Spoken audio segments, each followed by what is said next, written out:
ஆத்தி சந்தன கட்டை எப்படிங்க பண்ணு.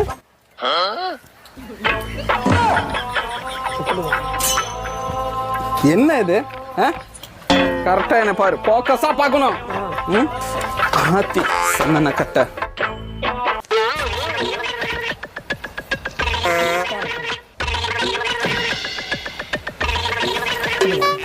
குடுமி மட்டும் தனியா ஆடுது.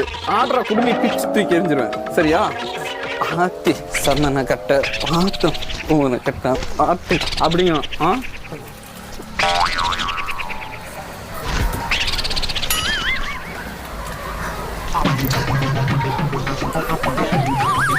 கையில் ஒரு 90 தட்டு ஒரு சட்டியும் கொடுத்தோம்னா வச்சுக்குவேன், அப்படியே போவேன் கோயிலுக்கு.